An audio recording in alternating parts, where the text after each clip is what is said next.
Olá! Finalmente chegamos à última unidade desta disciplina, portanto a 2B, páginas 94 até a página 130, contando bibliografia aí. Veja, gente, nós aprenderemos nessa unidade, nessa parte B, como operam os processos que modelam, remodelam e produzem as políticas públicas. São assuntos que trataremos aqui. Por exemplo, a implementação de políticas públicas, modelos e desafios de implementação, pesquisa avaliativa, avaliação, acompanhamento, monitoramento, tipos de avaliação, por exemplo, avaliação ex ante, ex post, avaliação de processos, resultados e avaliação de processos, avaliação de resultados, avaliação de impacto, avaliação interna, externa, mista, participativa. Os critérios também da avaliação centrado em eficiência, eficácia, efetividade, equidade, sustentabilidade até. Controle e avaliação de políticas públicas e as políticas públicas, os seus conceitos e um pouco da evolução, né, nesse processo todo e nas regularidades das políticas públicas no Brasil, certo? Ao começar sobre a implementação de políticas, vale dizer que, considerando o ciclo de políticas públicas, a implementação não é um processo menos importante. Veja, nós passamos pela agenda, nós passamos pela formulação, agora nós estamos na implementação. Pois é, nesse momento, a implementação, onde a política é colocada em prática, onde a política é vivida. Esse processo precisa certamente de acompanhamento para se observar o que está dentro da expectativa da política, do desenho, não só do desenho da política, mas da própria finalidade. Nesse caso, se pergunta o que deu certo, tanto no desenho da política, quanto na finalidade para a qual ela foi projetada. Para a implementação de uma política, é necessário se observar a clareza não somente da lei, mas dos programas e projetos que viabilizam tais políticas, né? Que ações foram feitas para transformar essa política numa realidade, numa coisa concreta. Assim também como as competências e responsabilidades dos implementadores. Tá? Quem será ou quem serão os responsáveis por implementar tais e tais políticas? Quando a responsabilidade pela implementação de uma política se faz pelos agentes situados no topo do processo político e para a sociedade como um todo, não é? Nós dizemos que aconteceu uma abordagem top-down. Tenta-se fazer pelo monitoramento o controle das variáveis dessa política, portanto, ok? O contrário também, modelo não é de cima para baixo agora, mas é de baixo para cima, ouvindo as vozes, ouvindo as bases, né? É o modelo bottom-up. Propõe que a política seja concebida a partir da base, das percepções, das demandas, das experiências de resolução de problemas desenvolvida pelos atores situados nos escalões inferiores da administração. Ok? Portanto, existe uma maior participação no modelo bottom-up, porque as bases são ouvidas. O cuidado que se deve ter é evitar entender que a política pública é somente colocada em prática aquilo que foi formulado. Na verdade, quando ela é pensada assim, configura-se um modelo chamado modelo linear. Mas a realidade é muito mais complexa. Nem tudo o que se projeta exatamente vai se dar como se projetou. Por isso que tem um autor na apostila que vocês estão estudando, o Klicksberg, em 97, ele propõe um modelo diferente, não um modelo linear, mas um modelo interativo-iterativo. Isto é, todas as etapas precisam interagir numa visão de integração, recuperando passos ou repetindo esses passos, considerando a sua validade para a implementação da política pública como um todo, né? Aí vem a questão da avaliação e monitoramento dessa política. Como fazer essa avaliação e monitoramento da política pública? Para a gente rememorar, após a Segunda Grande Guerra, a Segunda Guerra Mundial, quando teve início a adoção de políticas sociais, a avaliação começa a emergir como um espaço importantíssimo para verificar o que estava dando certo dentro das políticas sociais. Não é? a avaliação passa a ser adotada a partir das transformações do papel do Estado, ok? E a partir da década de 80, a avaliação assume a condição de instrumento estratégico em todo o ciclo da política pública.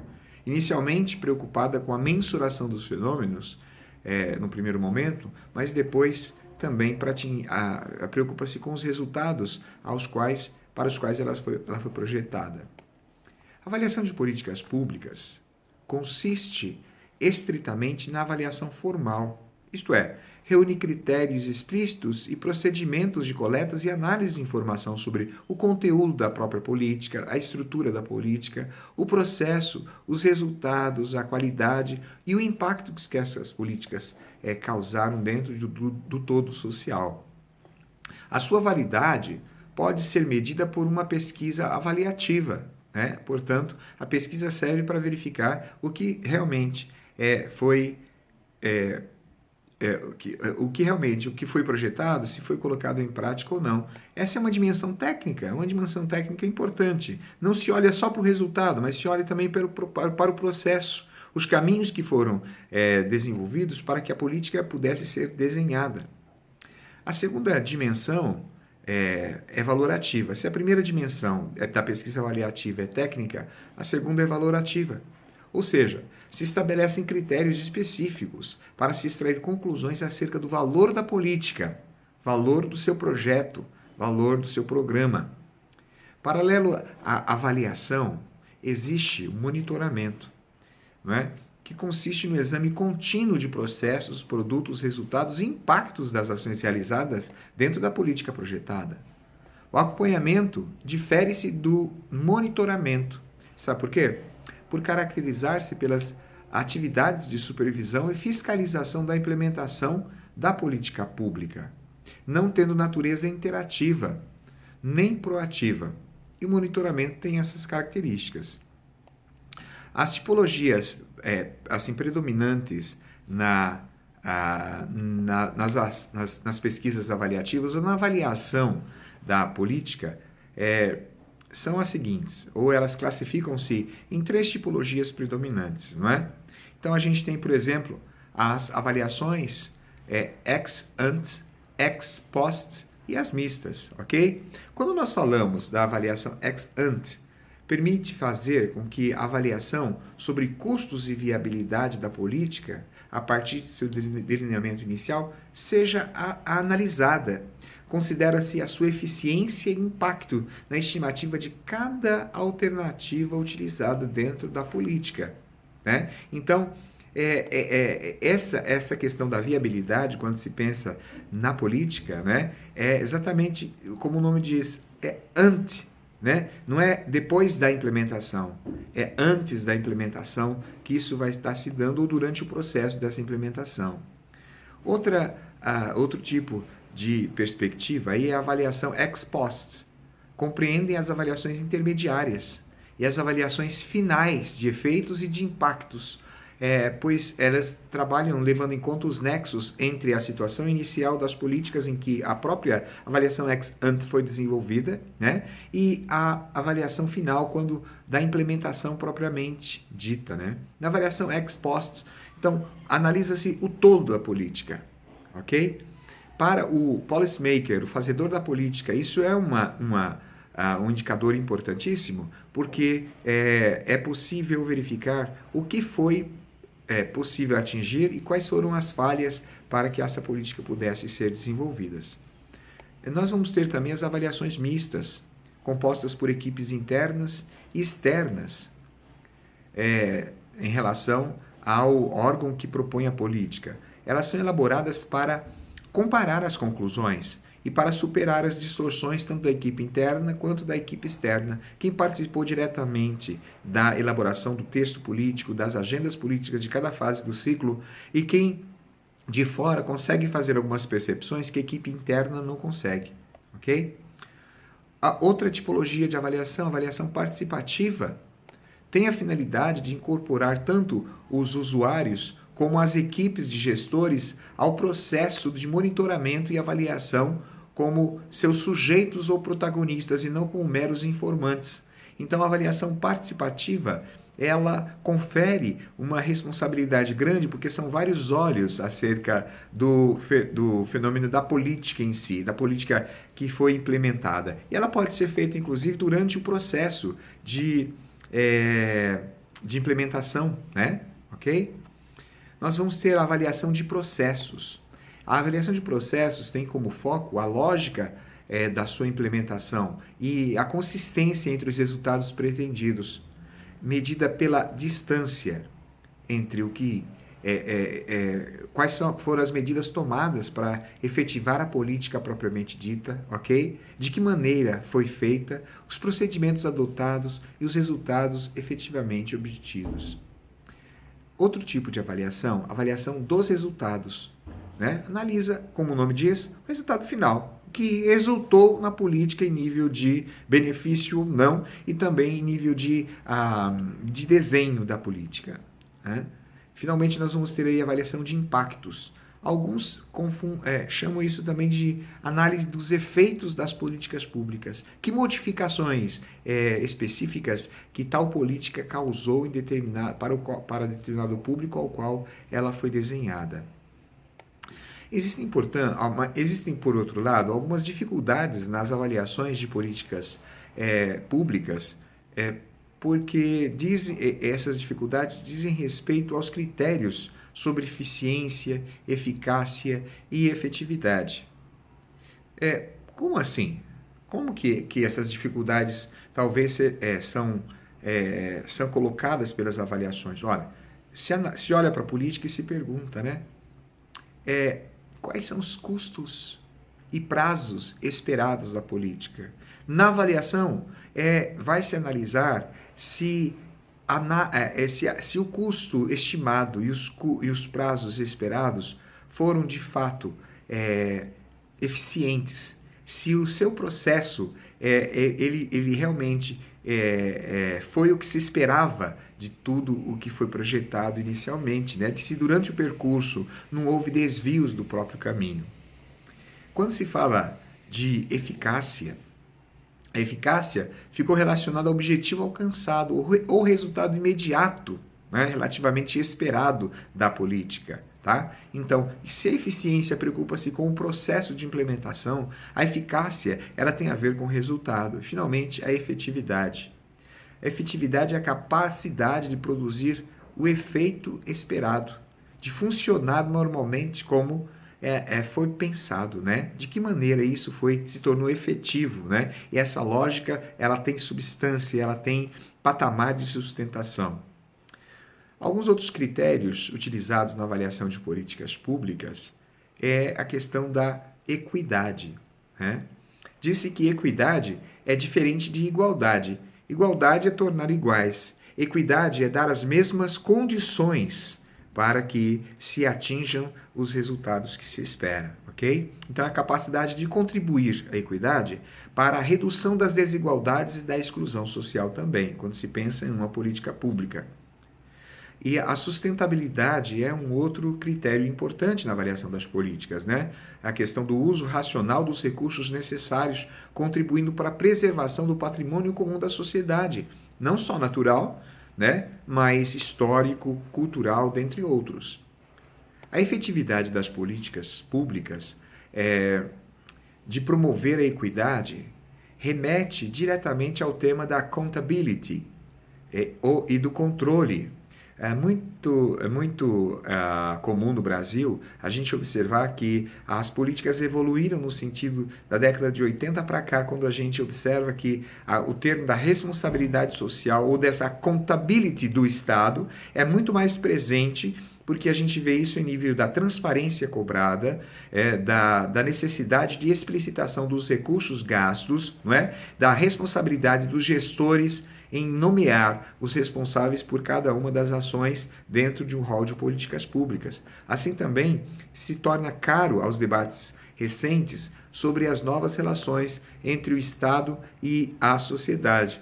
Logo, o controle horizontal pode ser realizado pelo legislativo, olha a accountability aí, né? Ou então, especificamente pelo seu órgão auxiliar, o Tribunal de Contas, sobre o executivo e suas políticas. Esse controle é muito importante. O controle interno, como o que exerce por órgão especializado do próprio executivo, também é uma outra maneira de você fazer essa prestação de contas em relação ao que foi gasto na política ou então nos programas e projetos de uma determinada política. Logo, queridos, nós podemos afirmar que o controle pode ter como foco as esferas orçamentária, fiscal, contábil, patrimonial e programática, e que a avaliação representa o mais importante instrumento de controle da efetividade das políticas e dos programas governamentais, ok? Se a gente tem lá a eficiência, nós temos a eficácia e a efetividade, é a efetividade que vai dar essa lógica de dizer, realmente, as políticas elas têm sustentação, têm o porquê de existir e a sua continuidade ela tem lastro. Algumas regularidades das políticas públicas no Brasil. As políticas públicas no Brasil, no seu processo evolutivo, elas são marcadas pela fragmentação, um tipo de competição interburocrática e uma descontinuidade administrativa, quer por órgãos, quer por governos. É justamente a partir da década de 90 para cá, né, que de repente essa fragmentação tem sido muito discutida e muito combatida em relação à necessidade de se fazer uma interação maior. E uma das coisas que tem auxiliado nesse processo é o papel dos conselhos, da representatividade, da participação popular. Outro tipo de regularidade que a gente pode destacar, as agências envolvidas nas políticas públicas do Brasil, elas são forte e diretamente afetadas pelas preferências, pelas convicções, pelos compromissos políticos e pelas idiosincrasias pessoais diversas dos seus escalões mais elevados, agências governamentais e não governamentais. Então, nesse caso, há que se observar que é uma regularidade não muito favorável ao processo da constituição das políticas públicas no Brasil e é que a gente tem que lutar para poder avançar nesse sentido aí, ok? As decisões e ações tendem a ser pensadas a partir da oferta e muito raramente são pensadas e consideradas a partir das demandas. Ora, oferta e preferências, né, como nós já vimos em aulas anteriores, não é? As demandas é justamente o contingente e a necessidade efetiva, a necessidade real populacional. Isso deve ser levado em consideração, para que não seja só um problema de agenda, né? Entre o que a gente disse, um problema político, não é? E um estado de coisas. Né? As necessidades e as demandas não podem ser um estado de coisas especificamente. Eles têm que se constituir num problema político. E essa briga ainda não está totalmente clara.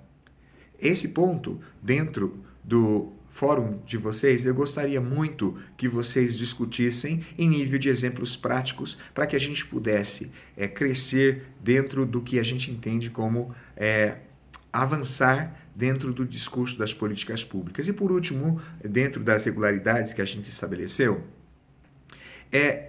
a presença de uma clara separação entre formulação, decisão e implementação, que as tornam, às vezes, essa separação, estanques, expressam uma perspectiva linear, vertical e, às vezes, planificadora da política pública. Ora, se eu entendo que a formulação, a decisão e a implementação tem que se conversar durante o processo mesmo da policy, né, da police, não melhor dizendo, né, não politics, é importante que todos sejam ouvidos. A horizontalidade, ela tem que ser um patamar importante para se constituir. Assim, por vezes, as políticas econômicas assumem a primazia em todo o planejamento governamental. Olha aí outra regularidade ruim, né? Cabendo às políticas sociais um papel absolutamente secundário, subordinado e subsidiário. Não se faz políticas sociais com os interessados, se faz para os interessados. Ora, aí nós temos um gargalo que precisa ser ampliado, que precisa ser explorado, certo? Para que as políticas econômicas, as políticas sociais tenham seus espaços de encontros, porque os desencontros são muito previsíveis, eles são já os esperados, porque faz parte da evolução das políticas públicas no Brasil. O que fazer, portanto? Como lidar com essas questões, que são recorrentes? Nós temos muito que andar ainda, mas entendendo que as políticas públicas é a maneira de nós encaminharmos como cidadãos e como estudiosos da educação, como estudiosos das políticas públicas, né? A resolução das demandas, resolução de problemas, ainda há o espaço de briga dentro da arena na qual nós também participamos. Nesse finalzinho de assunto, né? Portanto, concluindo a disciplina, eu quero desejar a todos vocês que a gente possa avançar dentro das conclusões que temos para desenvolvermos um olhar melhor e mais ampliado das políticas públicas. Tudo de bom para vocês e até a próxima.